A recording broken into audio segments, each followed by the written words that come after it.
¿Ya? Vamos a seguir estudiando el libro de Pedro. Esa es la carta que nosotros hemos estado viendo. Y una de las cosas importantes que vamos a estar viendo hoy día tiene que ver con que todos nosotros, de alguna forma, somos... Ahora, sí, no. Ahí sí. Ahí sí. Somos piedras sacerdotales. Es el concepto que vamos a estar estudiando y es el concepto que vamos a estar desarrollando. Somos piedras. ¿Qué quiere decir eso? Y piedras sacerdotales. ¿Qué implica? ¿De qué nos quiere hablar el Señor hoy día? Bueno, haciendo un pequeño resumen, no olvidar que Pedro le está escribiendo a un grupo de iglesias, que están ahí viviendo persecución, y le está escribiendo a un área que se llama Asia Menor, que probablemente hoy día sería la actual Turquía. A ese grupo le está hablando. Y Pedro le está escribiendo desde Roma.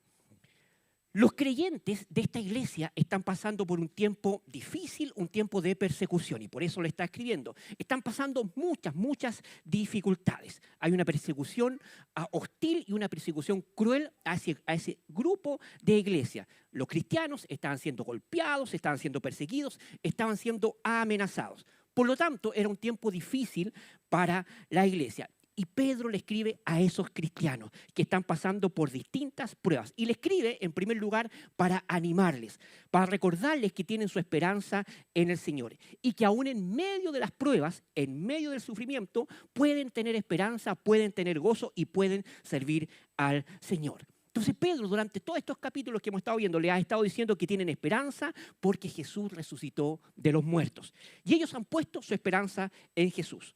Y Pedro le dice que no solamente tienen esa esperanza, sino que también han nacido de nuevo. Por lo tanto, si han nacido de nuevo, tienen un nuevo carnet, tienen una nueva identidad, una nueva forma de ver la vida. Entonces, Pedro le está diciendo que el sufrimiento es una manera quizás extraña, rara, misteriosa que tiene el Señor, pero es una oportunidad que todos nosotros y que esa iglesia y que todos los cristianos tienen para llevar una vida de sometimiento y de obediencia y de amor al prójimo.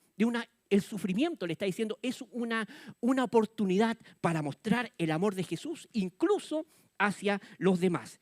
Y es por eso que Pedro durante estos primeros capítulos está usando imágenes del Antiguo Testamento. Pedro le dice que, ¿saben qué? Ustedes son como el pueblo de Israel que salió de Egipto.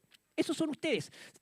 Ustedes están llamados o fueron llamados a dejar la vida pasada y dirigirse al propósito que tienen en el Señor. Tienen que tener esa esperanza mientras van caminando por esta vida, por este desierto que estamos viviendo. ¿Para qué? Para que se dirijan al propósito de Dios. Y Pedro también los anima y los exhorta a vivir en santidad, porque esa es la nueva identidad que tienen. Son apartados. De la misma forma que el pueblo de Dios había sido apartado en el desierto, santificado para servir al Señor, ahora ustedes en este nuevo desierto tienen que santificarse y honrar al Señor. ¿Por qué? Porque han sido rescatados por la muerte de nuestro Señor Jesucristo y han pasado de muerte a vida, han dejado atrás la muerte y la esclavitud. Por lo tanto, de alguna forma Pedro le está diciendo a ese nuevo pueblo que son parte de un nuevo éxodo, son parte de una nueva forma donde están dejando la vida pasada atrás y que han sido rescatados por el sacrificio de Cristo. Pedro también les dice, ¿saben qué? Ustedes también los llama a tener amor mutuo, amor al prójimo. Y así como en el desierto, el pueblo de Dios tenía unas leyes, donde en esas leyes eran instruidos para amar a Dios y amar al prójimo. Bueno, ahora le dice, ustedes tienen estas leyes, pero ustedes estas leyes la tienen grabada en el corazón, donde ustedes pueden amar al Señor y pueden también, en medio del sufrimiento, amar al prójimo. Entonces Pedro les va a decir hoy que ellos son un nuevo templo y que son sacerdotes. Son piedras que están hechas para servir. Entonces, Pedro le ha estado diciendo durante estos primeros capítulos que ellos han sido transformados por Dios. ¿Y de qué forma se lo ha estado diciendo? En la primera parte decía, ahí sí. ¿Quiénes? Por él creéis en Dios, el cual le resucitó de los muertos y le ha dado gloria para que vuestra fe y esperanza sean en Dios.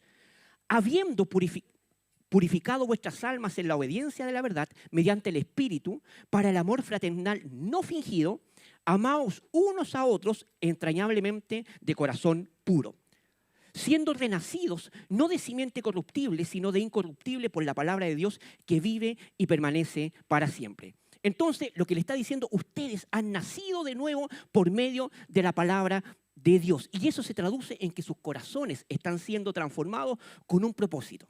¿Para qué? Para amar al Señor y para amar a Dios por sobre todas las cosas, para amarnos los unos a los otros. Y Pedro retoma lo de la siguiente forma. Dice, entonces, como ustedes ya han nacido de nuevo, ¿qué es lo que tienen que hacer? Desechar, pues, toda malicia y todo engaño e hipocresía y envidia y toda maledicencia. Entonces, esta es una comunidad de cristianos que está siendo presionada por el exterior, por la persecución, y los anima y le dice, ustedes necesitan amarse los unos a los otros con un corazón puro, porque Dios les ha dado una nueva vida. Eso es lo que le está diciendo. Y eso significa que ustedes deben desechar toda maldad, hipocresía y envidia. ¿Por qué? Porque tienen una nueva vida. Y uno de los mayores retos que nosotros tenemos como creyentes en tiempos de dificultad es mantener un amor genuino y un amor a la verdad. Es un reto, es un desafío que constantemente tenían. ¿Qué podría estar amenazando a esa comunidad de creyentes? Aparte de lo exterior. Porque ellos estaban siendo amenazados exteriormente. Estaban siendo perseguidos, estaban siendo maltratados, estaban siendo humillados, avergonzados, incluso la muerte. Entonces, aparte de todo lo exterior, ¿de qué otra forma ellos podían ser amenazados? De alguna forma, si ellos empezaban a permitir una presión interior desde el corazón, que en lugar de amarse y mostrarse un amor genuino, empezaran a tener envidia entre ellos, celos y maldad. Entonces Pedro les dice, bueno, que cuando hay presión en el exterior, hay una presión externa, cuiden su presión interna, que cuiden su corazón. Y habla de malicia, desechando toda malicia. Y malicia es perversidad, es deseo de engañar a otros. ¿Usted ha escuchado a personas que dicen, esa persona lo hizo con malicia? Eso es. Eso es un estado interno de que yo le deseo mal a otra persona. Y la malicia es algo interior, es un asunto del corazón que se expresa con envidia, con celos. Cualquier conducta que busque engañar a los demás. Es una raíz profunda del corazón. Entonces, estos creyentes que lo estaban pasando mal, podrían ser tentados con que la malicia gobernara sus corazones. Y si la malicia gobernara sus corazones, eso quiere implicar que se iban a empezar a atacar los unos a los otros. Entonces, en medio de la dificultad, en medio de la presión externa, Pedro le está cuidando el corazón y diciendo, ¿saben qué? Tengan cuidado con esto, que no aparezca malicia entre ustedes. La presión externa puede haber, pero cuiden el corazón, el cual así está siendo transformado por el Señor. También habla de engaño, habla de hipocresía. ¿Qué será el engaño? ¿Qué será la hipocresía? Y la hipocresía es cualquier pretensión de mostrarme de una manera que no soy delante de Dios y delante de los hombres. Hipócrita.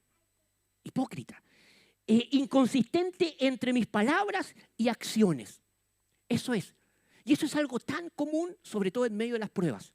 Sobre todo en medio de las pruebas. Señor, contigo pan y cebolla. Contigo voy a todas. Pero viene un momento de dificultad y lo que yo profeso, lo que yo digo cambia, va cambiando porque el corazón es engañoso. Hay una inconsistencia entre mis palabras y acciones. Y el engaño y la hipocresía son esos vicios que atentan contra la comunión entre los creyentes. Nos hacemos daño, dañamos al cuerpo.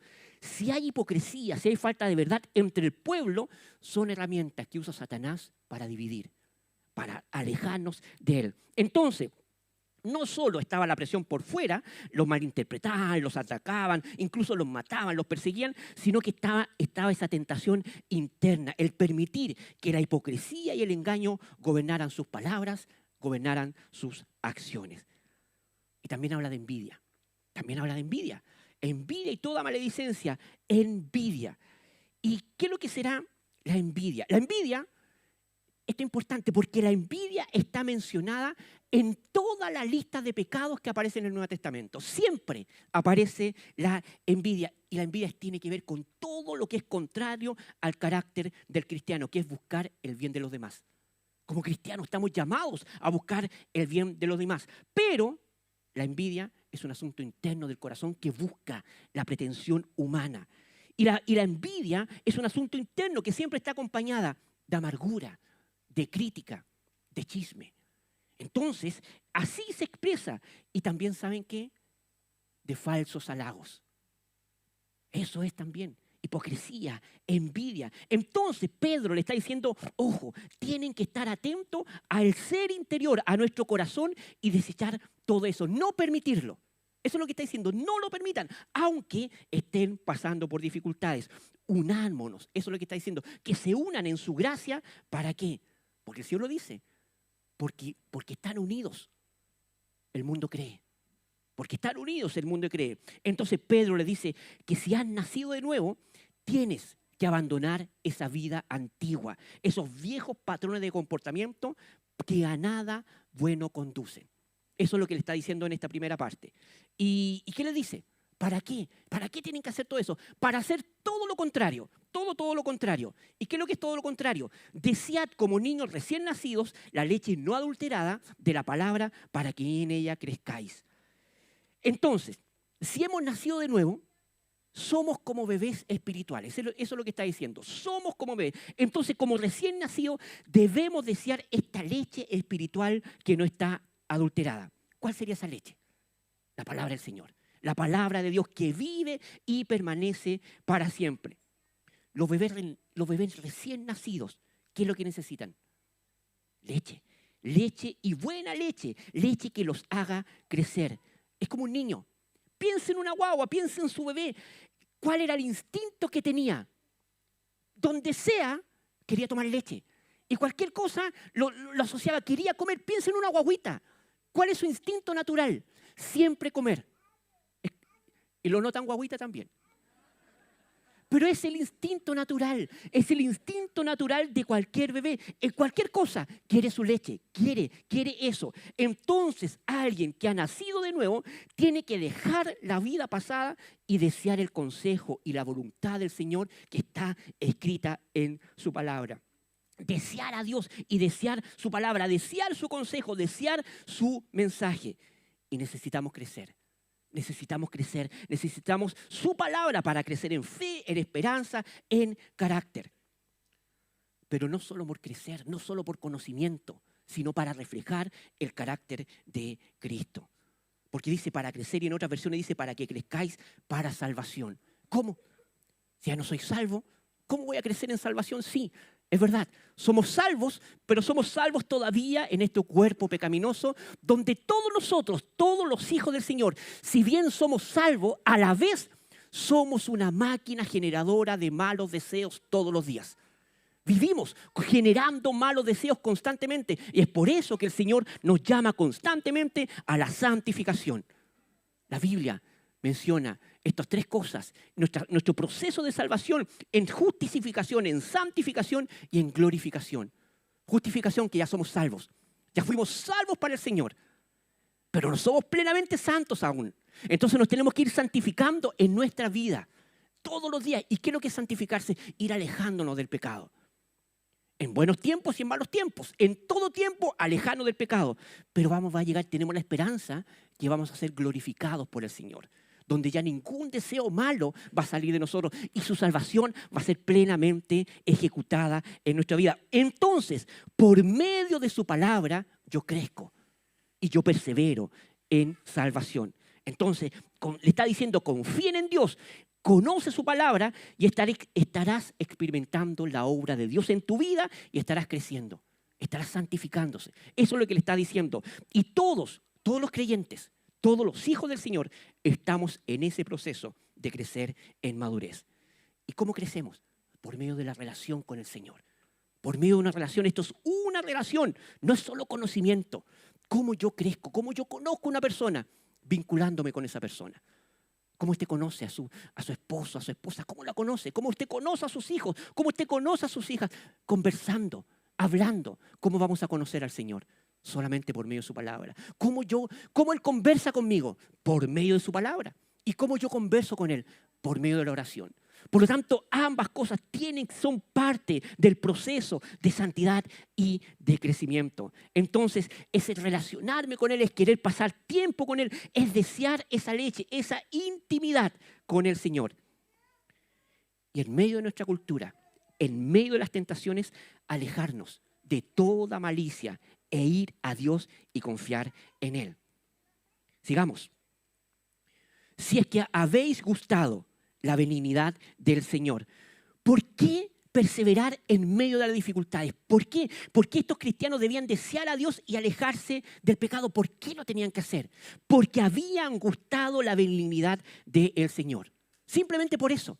Porque ellos ya habían probado cuán bueno es el Señor. Y porque hemos experimentado su inagotable e inmerecida bondad, debemos alejarnos del pecado. Ya que han gustado, ya que han visto la bondad del Señor, crezcan y dejen el pecado, dejen la malicia. Más bien deseen la palabra y el consejo sabio del Señor. Eso es lo que le está diciendo. De alguna forma está haciendo una referencia, una pequeña referencia al Salmo 34, que lo traje acá. ¿Qué es lo que dice? Miren, busqué a Jehová y Él me oyó y me libró de todos mis temores. Los que a Él miraron fueron alumbrados y sus rostros no fueron avergonzados. Este pobre clamó y le oyó Jehová y lo libró de todas sus angustias. El ángel de Jehová acampa en derredor de los que le temen y los defiende. Gustad y ved que es bueno Jehová. Dichoso el hombre que en Él confía. Temed a Jehová, vosotros sus santos, porque nada falta a los que le temen. Los leoncillos necesitan y tienen hambre, pero los que buscan a Jehová no tendrán falta de ningún bien. De alguna forma, Pedro le está recordando este salmo, que en medio de esa pobreza, en medio de esa dificultad, en medio de ese temor, busquen al Señor, deseen al Señor y Él va a mostrar su bondad. Él va a mostrar su bondad. En medio de mis temores, Él está conmigo porque Él es bueno. Y usted lo ha podido percibir, usted lo ha podido ver. Por su bondad, porque Él es bueno, es que debo aspirar a crecer en la vida cristiana, en carácter, en santidad y en aferrarme a Él. ¿Y qué es lo más bueno que ha hecho por nosotros? ¿Qué es lo más bueno que ha hecho por nosotros? Murió por nosotros. Nos salvó. Ese es su máximo grado de bondad con nosotros. Por lo tanto, si ya vivimos eso, debemos alejarnos del pecado. Aunque nuestra vida no cambie, aunque nuestras circunstancias, mejor dicho, no cambien, aunque todo siga igual, aunque los problemas, las situaciones complejas sigan igual, yo me debo alejar de todo pecado porque ya experimenté la más grande bondad, que es su salvación en nuestra vida.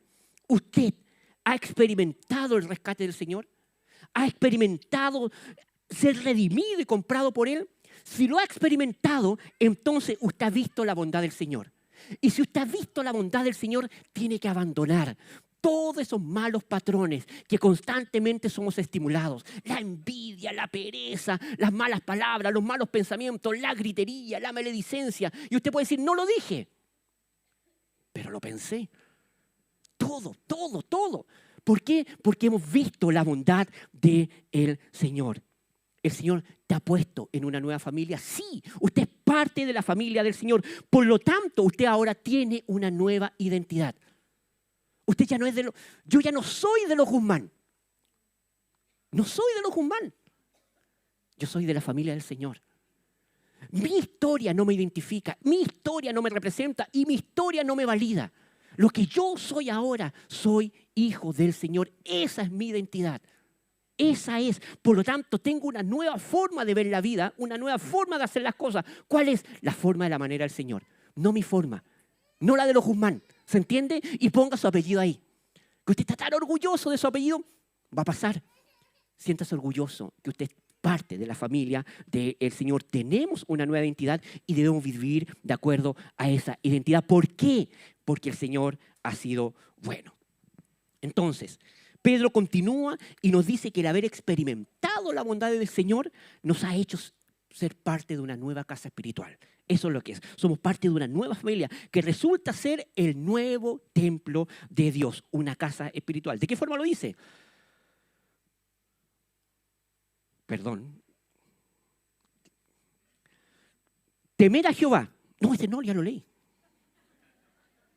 Ahora. Ahí está. Y viniendo a él como una piedra viva, desechada por los hombres, pero escogida y preciosa delante de Dios, también vosotros, como piedras vivas, sed edificadas como casa espiritual para un sacerdocio santo, para ofrecer sacrificios espirituales aceptables a Dios por medio de Jesucristo. ¿Qué es lo que les pasó a estos cristianos por haberse acercado a Jesucristo? Se han acercado a aquel que es la piedra viva. Y esta piedra viva fue rechazada por los hombres. Pero esta piedra resulta que había sido escogida por Dios para llevar a cabo el propósito de Dios. Entonces, qué raro. ¿Qué metáfora estará usando Pedro acá? La metáfora que está usando tiene que ver con el templo del Señor. El templo era muy importante para el plan de Dios. Desde siempre era algo vital. Y el plan de Dios que tenía con el pueblo de Israel era el templo. Y el templo era el punto de encuentro entre el cielo y la tierra. Era un espacio sagrado donde Dios se manifestaba al pueblo. Eso debía ser el templo. Un espacio de comunión, de integración, un espacio donde se juntaba la divinidad con nuestra terrenalidad. Era un espacio donde se juntaba lo del cielo y de la tierra. Pero para la época de Jesús, el templo no era un lugar donde la gloria de Dios estaba. Era un lugar donde había corrupción, donde había líderes que solo velaban por lo suyo. Así que Jesús dice, por medio de Pedro, ¿saben qué? Jesús es el nuevo templo. Jesús es el nuevo templo. Él es ahora el lugar donde está ocurriendo este espacio sagrado. En Jesús se une todo lo que tiene que ver con el cielo y la tierra. Jesús es esa piedra viva. Y esta piedra viva fue rechazada. Pero resulta que al ser una piedra que había sido enviada por Dios, nada podía cambiar el plan del Señor, porque Dios había escogido esa piedra para rescatarles y salvarles. Por lo tanto, de alguna forma les va a dar un ánimo, ahí lo vamos a ir. Entonces Pedro le está diciendo, ustedes que están sufriendo, los que han confiado en Jesús, ahora son parte de esta nueva familia, donde Jesús, el que fue rechazado, ahora es parte de su fundamento de vida. Ustedes forman una nueva casa espiritual, pero fundada en el Señor. Así que ahora somos piedras vivas. Todos nosotros somos piedras vivas y parte de este nuevo templo. Y en este nuevo templo es donde está Jesús. Y estamos siendo edificados en un templo, todos nosotros, en el cual en ese templo Dios habita.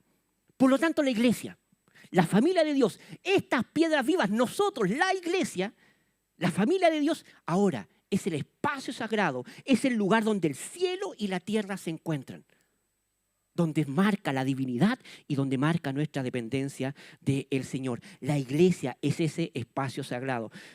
Esa es la iglesia, no es el templo, no es lo físico. Usted lo vio cuando nos juntamos en la Quinta Vergara, ¿cuál era la iglesia?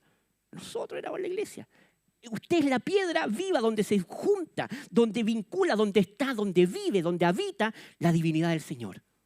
Ahí somos piedras vivas y hemos sido edificados en la principal piedra, en el principal fundamento que es Jesucristo. Hemos fundado nuestra vida en Jesús y Jesús vivía en ellos y Jesús vive en nosotros.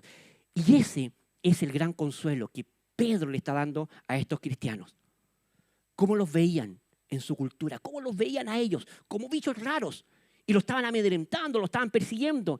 Y así como esa piedra, Jesús fue rechazada, pero fue glorificada por el Padre. De alguna forma también nosotros vamos a ser glorificados juntamente con el Señor. Y así estos cristianos también estaban siendo perseguidos, pero tenían la esperanza en el Señor que iban a ser glorificados por Él. Por lo tanto, Pedro lo está animando a seguir el ejemplo de Cristo y fortalecerse en Él. De hecho, más adelante en la carta de Pedro lo dice así.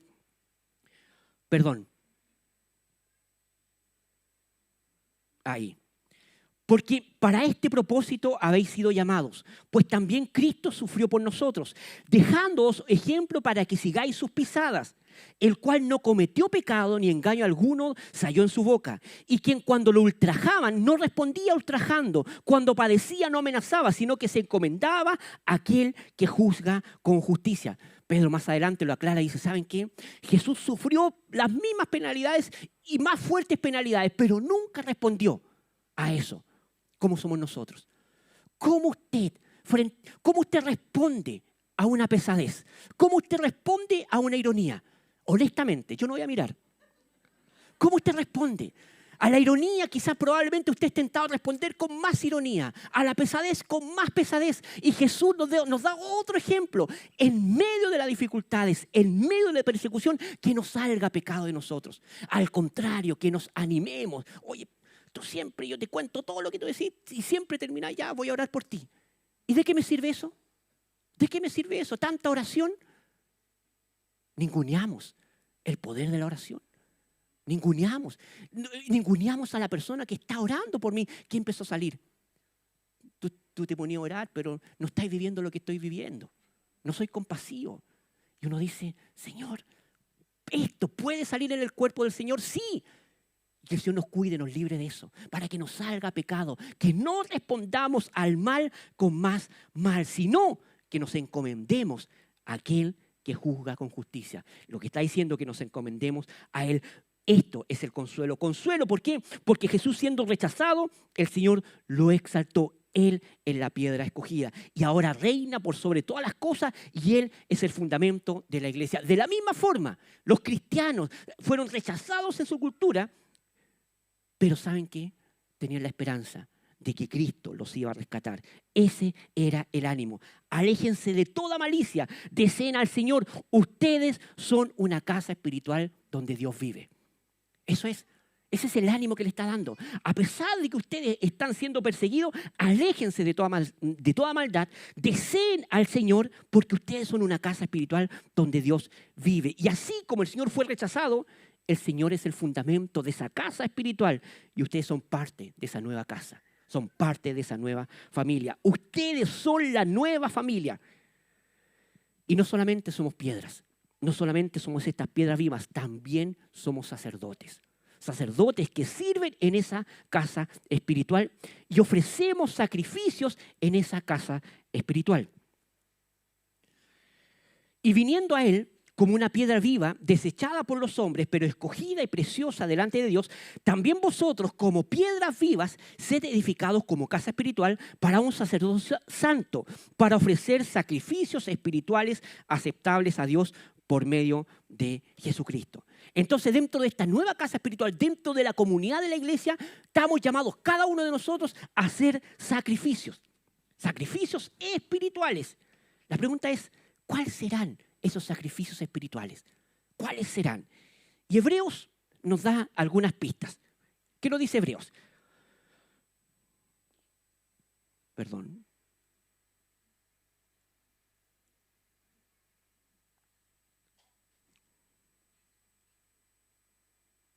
Ya viene, perdón. Es que esto es nuevo, entonces lo estoy aprendiendo a usar. En serio. Ya viene. Nelita, ¿tengo Hebreos por ahí? Ahí está.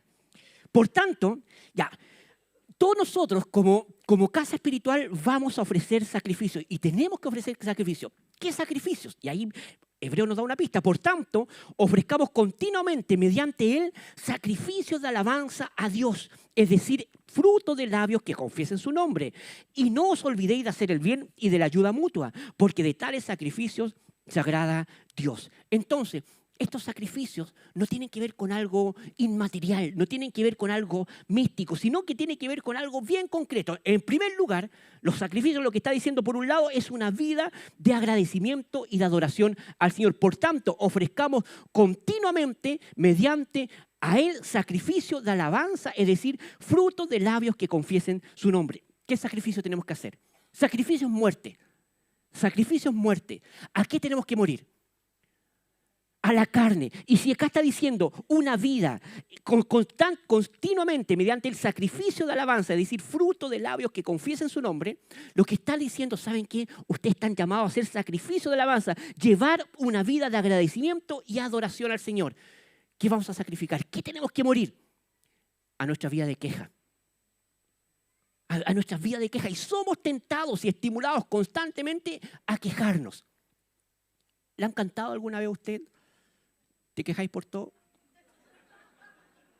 ¿Le han dicho alguna vez así? Y eso es lo que está diciendo. ¿Saben qué? No se quejen por lo que están viviendo, porque ustedes ya tienen, aunque no cambie nada en esta vida, aunque no cambie ninguna de sus circunstancias, ustedes tienen el mayor motivo para ser agradecidos. Cambiaron su eternidad, el Señor cambió nuestra eternidad. Tenemos vida y antes teníamos muerte, lo que merecíamos era la muerte. Entonces, lo que está diciendo, en este templo tenemos que hacer sacrificio. Y el sacrificio que tenemos que hacer es una vida de alabanza, una vida de agradecimiento, una vida de adoración. Y la mejor adoración, la mejor forma de glorificar al Señor es llevar una vida de obediencia. Si usted quiere honrar y hacer sacrificio de alabanza, alabar al Señor por medio de frutos de labios que confiesan su nombre, eso implica que usted debe llevar una vida de obediencia. Es lo más importante, obedecer la palabra del Señor, obedecer cada uno de sus preceptos que son para nuestro bien. Entonces, ¿qué sacrificio? Alabar al Señor. ¿Qué sacrificio voy a hacer? Una vida de agradecimiento. Señor, aunque no entiendo lo que está pasando, aunque mi mente no entiende por qué pasó, pucha, mi hijo te sirve, mi hijo va a la iglesia, es parte de una comunidad de vida y quedó sin pega. No lo entiendo, Señor, pero te agradezco, porque entiendo que tú estás haciendo un proceso en él como familia y en mi vida. O algo más personal. ¿Por qué, Señor, estoy pasando esta enfermedad? Me he cuidado tanto, como tan re bien. ¿Por qué? No lo entiendo, pero te agradezco a ti. Porque yo sé que estoy bajo tu amparo, bajo tu protección y tú quieres lo mejor para mí. Una vida de agradecimiento, una vida de alabanza. Pero por otro lado, también implica el verso 16, y no os olvidéis, esto también es un sacrificio, de hacer el bien y de la ayuda mutua, porque de tales sacrificios se agrada a Dios. Hacer el bien y la ayuda mutua.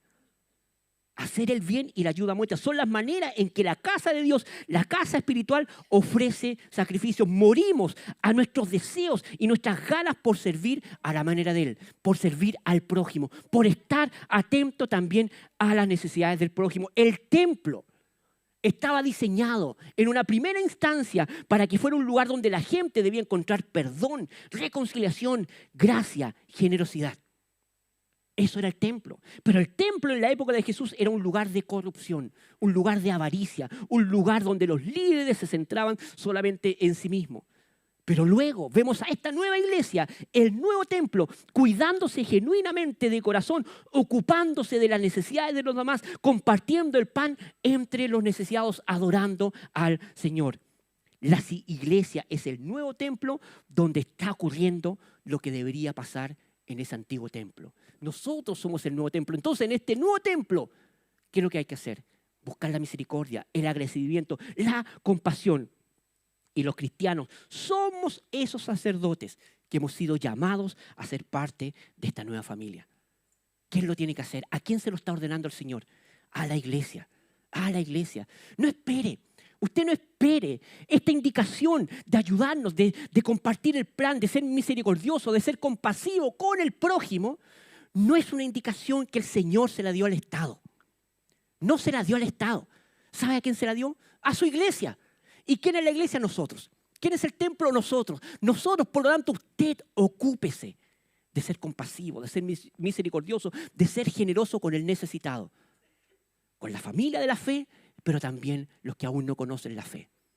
Demostrar esa gracia es parte de la iglesia. Servimos a Dios, gobernados por Dios, y eso se debe traducir en una vida de gratitud, de amor y generosidad. Demostrar la bondad de Dios hacia nosotros, de donde nosotros como sacerdotes servimos, pero los sacerdotes son los representantes del Señor en esta tierra. Mostramos el carácter de Jesús y eso debe ocurrir en medio de esta cultura, aún ante el rechazo de los demás. Entonces es el ánimo que le está dando. Piense que esta iglesia Este grupo de iglesia está siendo perseguida, maltratada, azotada por el exterior. Y Pedro le está diciendo, ustedes son el nuevo templo. Y a pesar de estar siendo perseguidos, ustedes ámense los unos a los otros porque tienen una nueva identidad y sean compasivos incluso con el prójimo. Misericordioso con el prójimo, porque ustedes no tienen una vida eterna acá. Ustedes, su vida eterna está en los cielos con el Señor, incluso en el rechazo. Sigamos.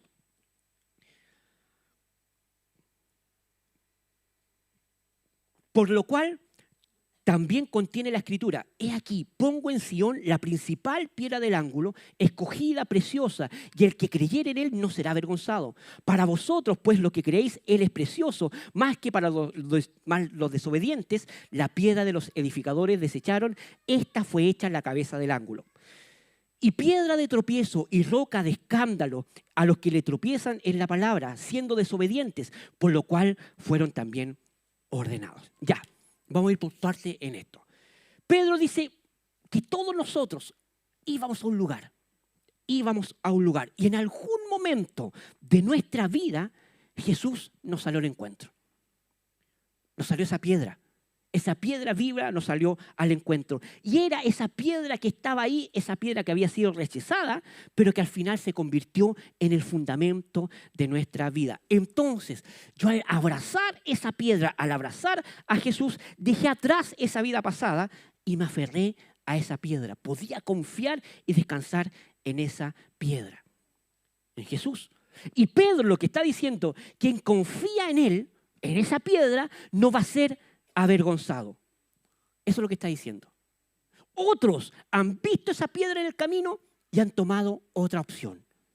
Y lo que está diciendo es que ellos van a ser avergonzados. ¿Por qué? Porque se avergonzaron de Jesús.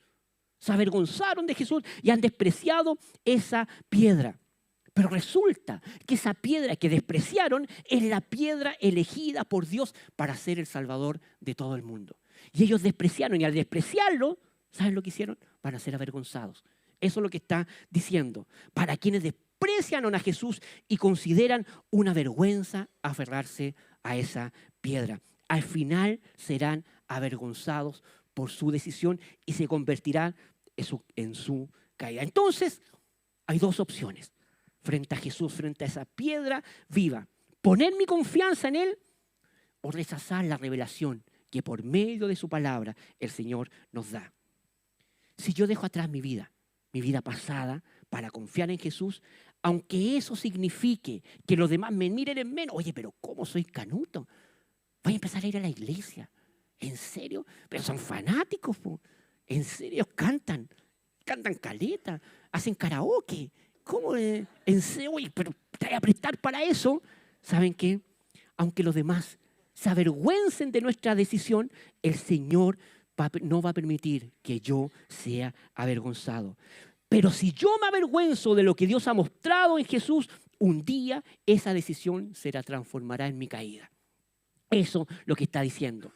Es fuerte, pero es un ánimo para estos creyentes que estaban siendo avergonzados, que estaban siendo perseguidos. ¿Por qué? Porque Pedro le está diciendo que hay una promesa, que aquel que confía en Él nunca será avergonzado, porque ellos están haciendo la voluntad del Señor. Y aquellos que lo estaban avergonzando, un día se revelaría su decisión y se manifestaría su caída en el futuro. Los que lo estaban persiguiendo al final iban a caer. Y suena fuerte, pero es así y real. Todos tenemos que tomar una decisión frente a nuestro Señor Jesús. Confiar en Él o avergonzarnos de Él. Confiar en Él o avergonzarnos de Él. Y eso determina nuestro futuro. Al final del verso 8 dice: y piedra de tropiezo y roca de escándalo a los que tropiezan en la palabra, siendo desobedientes, para los cuales ellos ya fueron también determinados. Ellos ya fueron ordenados, ya fueron destinados. La idea es que se avergonzaron de Jesús, rechazaron el testimonio de Dios y eso fijó el destino futuro de ellos. Y eso lo vemos los líderes judíos de la época. Jerusalén después fue totalmente destruida y fue arrasada, dispersada. Entonces, si has confiado en Jesús, es la mejor decisión que has podido tomar, porque has dejado tu vida atrás y has experimentado la bondad del Señor, y en el presente tienes esperanza y en el futuro tienes glorificación. eso es. Entonces, el pasaje termina de la siguiente forma. Mas vosotros, acuérdense que está usando el lenguaje del templo.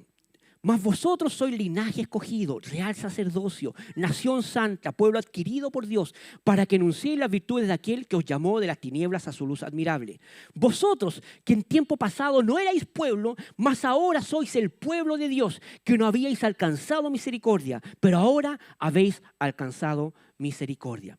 Y nuevamente Pedro está tomando imágenes del Antiguo Testamento para aplicarlo a los creyentes. No solamente somos un templo, no solamente somos la casa de Jesús, sino que somos un reino de sacerdotes. Eso es lo que nos está diciendo, sacerdotes para Jesús. Quizás en nuestro tiempo y en nuestro contexto es difícil entender y asociar el concepto de sacerdote. Pero en el Antiguo Testamento, en el Éxodo, mientras iban caminando, Dios dice que rescató al pueblo de Israel con un propósito. Y ese propósito es que ustedes reciben mi ley, reciben mi pacto para convertirse en un pueblo especial, en mi tesoro. Se van a convertir en una nación de sacerdotes, sacerdotes que sirven al Señor, que temen al Señor. Es decir, lo que le está diciendo a ese pueblo, a esos que están siendo perseguidos, es que ustedes son una nación que tiene que reflejar el propósito del Señor. Son los representantes de Dios en la tierra. Nosotros somos los representantes de Dios en esta tierra. Y nos debemos transformar en esos sacerdotes para hacer luz acá en la tierra. Así que Pedro le está diciendo, lo está animando, la iglesia es esta nueva familia que se ha convertido en este nuevo Israel y que han recibido la misión que tenía Israel, ser sacerdotes, ser la luz en este mundo. La iglesia es el nuevo Israel espiritual. Todos nosotros somos ese Israel. Y si somos ese Israel, somos la casa del Señor, somos el pueblo del Señor y nuestra función es representar a Dios en el mundo, glorificar a Dios en el mundo. Esa es la misión de la iglesia. Somos un reino de sacerdotes donde estamos llamados a llevar esa misión. Y cada uno de nosotros tiene esa función. ¿Cuál? Amar al Señor, servir al Señor, adorar al Señor, para que el mundo pueda ver la bondad de Dios. Para eso estamos llamados. Ahora, ustedes que han alcanzado misericordia, reflejen esa misericordia. Entonces, por medio de todas estas imágenes del Antiguo Testamento, aplicados a los creyentes, en medio del sufrimiento, Pedro los está animando. El propósito de Pedro le está diciendo, ustedes tienen una nueva identidad, por tanto tienen una nueva misión en el mundo. El sufrimiento que ustedes están viviendo, le dice a esa iglesia, que ustedes están experimentando, Jesús también lo experimentó.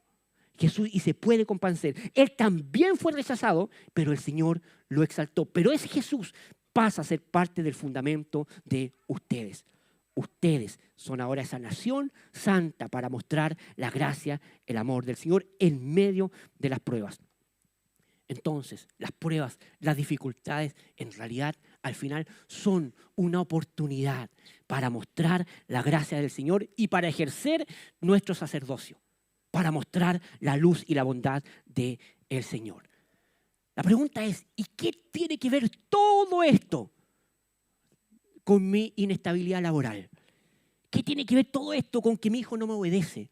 Con que mi hija toma malas decisiones, con que mi matrimonio está quebrado, con que todavía no puedo vencer mi adicción a la pornografía y a otros. Soy un comprador compulsivo, soy una compradora compulsiva. Me llega plata y quiero gastarlo. Llega una oferta y abrazo esa oferta. Y lucho con eso.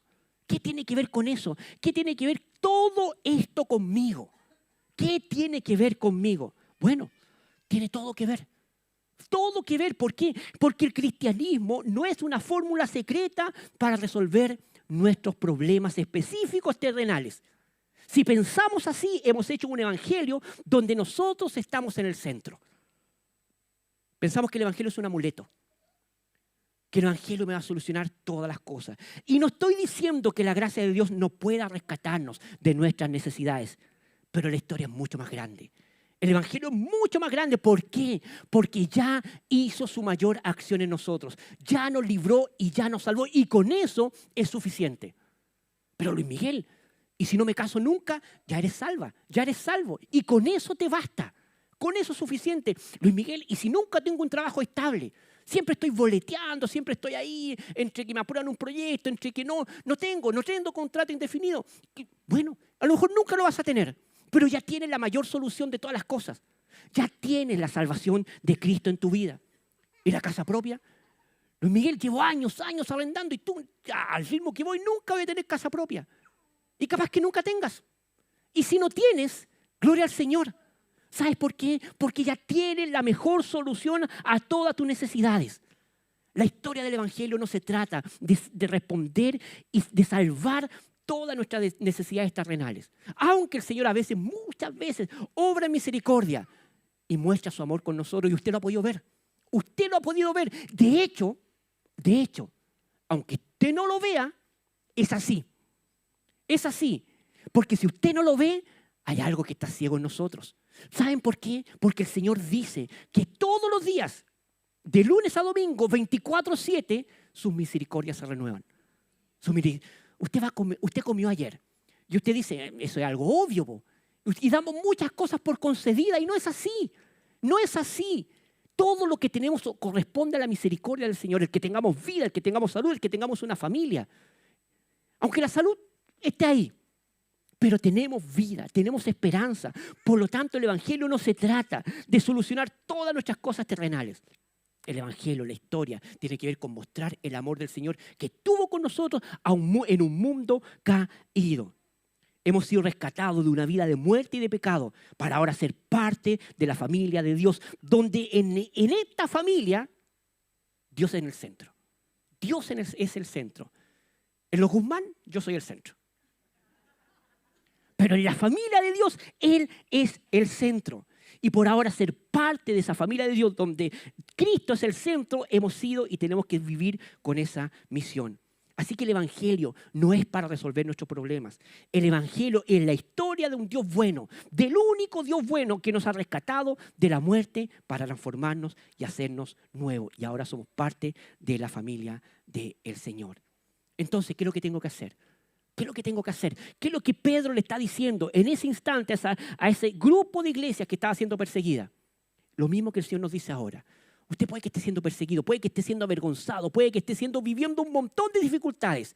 Dificultades emocionales, dificultades laborales, dificultades económicas, dificultades relacionales. Quizás se acabó su matrimonio. Quizás él ya no quiso creer en el Señor. Quizás ella ya no quiso creer en el Señor y usted está solo y sola acá. Quizás sus hijos tomaron otra decisión. Quizás usted estaba totalmente sirviendo acá en la iglesia y hay un cambio de trabajo. A su esposa la trasladaron, a su esposo la trasladaron y tienen que partir de nuevo. Hay distintos sufrimientos que estamos viviendo. Distintas cosas que podemos vivir. Su hijo, su hija. Usted no era lo que usted quería para él o para ella. Pero ¿saben qué? El Señor lo permite.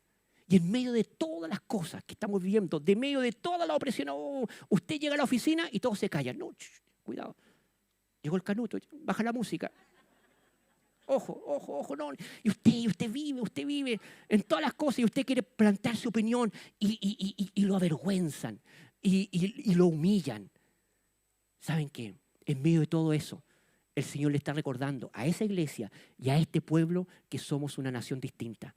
Que somos un pueblo distinto, que somos parte de la familia del Señor. Por tanto, somos el templo del Señor y tenemos una misión mucho más grande que defender incluso nuestra postura terrenal. Nuestra misión es glorificar al Señor. Por lo tanto, si usted en este instante está viviendo dificultad, haga sacrificio de alabanza. ¿Qué es lo que es eso? Viva una vida de agradecimiento. Señor, te doy gracias. Te doy gracias porque no entiendo por qué mi hijo, mi hija, mi familia tomaron esa decisión. No lo entiendo. Pero te doy gracias a ti porque yo voy a seguir orando por ellos y voy a seguir fortaleciéndome en ti. Señor, no entiendo por qué mi esposo, mi esposa quedó sin pega, pero te agradezco a ti, te alabo a ti, honro. Señor, tenía tanta esperanza de cambiarme de casa y no se va a poder hacer. Pero Señor, te honro a ti y te alabo a ti porque tú tienes lo mejor para mi vida. ¿Se entiende? De eso se trata. Y eso que se manifieste en amor al prójimo. En medio de la dificultad, podemos ser compasivos y misericordiosos con el que está teniendo necesidad. Orando, acompañando, hablando, siendo misericordioso y siendo compasivo. Enfócate en servir al Señor. Aférrate a esa esperanza. busca esa santidad y practica el amor genuino los unos con los otros. Me voy a enfocar solamente en el Señor. Y veré esa lucha que estoy viviendo, esa tentación que estoy viviendo como una oportunidad para confiar en Dios y reflejar el carácter de Cristo. Pongámonos de pie. Vamos a orar.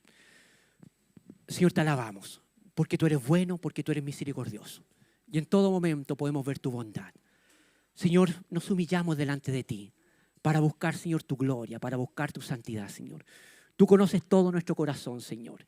Y te pedimos perdón porque tantas veces hemos actuado con pecado. En medio de las dificultades, en medio de la presión externa, Señor, ha salido pecado de nosotros. Malas palabras, malos pensamientos, incertidumbre hacia el futuro, temor, miedo, Señor, hacia las cosas que van a pasar. Te pedimos perdón. Te pedimos perdón, nos arrepentimos de eso y queremos enfocarnos en tu palabra, Señor, y desear tu consejo sabio en todo momento. Y disfrutar y vivir el hecho de que somos sacerdotes tuyos, Señor, representantes tuyos, Señor, que en medio de la dificultad te queremos alabar y glorificar y hacer sacrificio de alabanza, alabarte y agradecerte por todo lo que estamos viviendo, porque ya el mayor daño que nosotros teníamos, que era el pecado, Señor, tú nos liberaste de él. Por eso queremos vivir en santidad, en gloria y en amor hacia el prójimo. Te alabamos. Entregamos este tiempo a ti, en el nombre de Cristo Jesús. Amén. Vamos a cantar y alabar a nuestro Señor.